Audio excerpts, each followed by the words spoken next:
first beginning. So I'm going to share something that I read with my students every semester to try to think about their call to action as teachers, and thinking about kind of how we respond and what our responsibility is in the world around us. So I'm not going to say what it is, some of you might recognize it, but I always think it's powerful to think about when this was written and who this belongs to.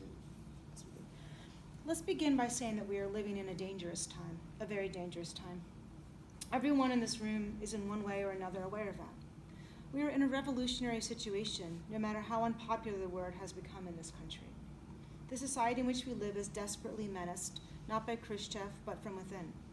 To any citizen of this country who figures himself as responsible, and particularly those of you who deal with the minds and hearts of young people, you must be prepared to go for broke.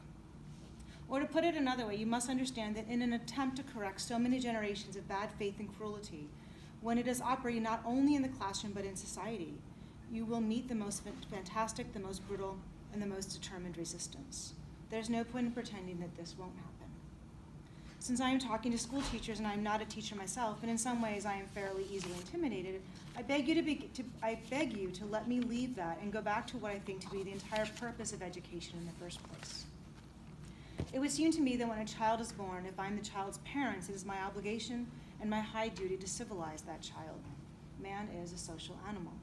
He cannot exist without a society. A society, in turn, depends on certain things which everyone within that society takes for granted. Now, the crucial paradox which confronts us here is that the whole process of education occurs within a social framework and is designed to perpetuate the aims of society. Thus, for example, the boys and girls who were born during the era of the Third Reich, when educated to the purposes of the Third Reich, became barbarians. The paradox of education is precisely this, that as one begins to become conscious, one begins to examine the society in which one is being educated. The purpose of education, finally, is to create in a person the ability to look at the world for himself, to make his own decisions, to say to himself that this is black or this is white, to decide for himself that whether there's a God in heaven or not. To ask questions of the universe and then to learn to live with those questions is the way he achieves his own destiny. But no society is really anxious to have that kind of person around. When societies really ideally want is a citizenry which will simply obey the rules of society. If a society succeeds in this, the society is about to perish. The obligations of anyone who thinks of himself as responsible is to examine society and try to change it and to fight it, and no matter at what risk. That is the only hope society has. That is the only way societies change. So that's a letter to teachers that James Baldwin authored in 1963.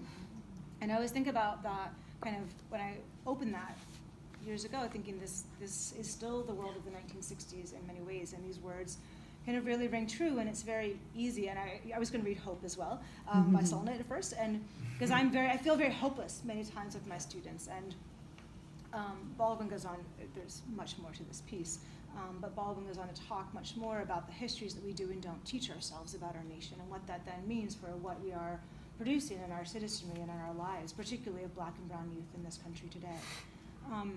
Or in 1960, but I would say in 2019 as well.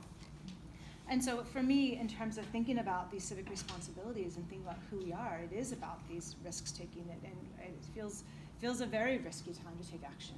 And yet, we don't have the world that we need, and the only way to get there is to begin to take more radical actions and to think about what that might mean for each of us and what our responsibilities are. And I know that's something I constantly struggle with, particularly right now, with my students and as a person living in the world. And trying to think about, I work with a lot of youth who live in in-between spaces, with African immigrant youth who are trying to figure out how to be transnational in some sort, or with queer youth who are only accepted if they pretend to not be queer. So what are these kind of spaces for allowances, these roles of exclusion and inclusions that society plays? So this issue of kind of being visible and making oneself visible, and all of the risks that come with that. But these words just continue to ring with me, and I've been reading this to my students since I moved to New York, so it was like 7 years ago, and so it still rings true 7 years later, and still every time I read it, it just kind of evokes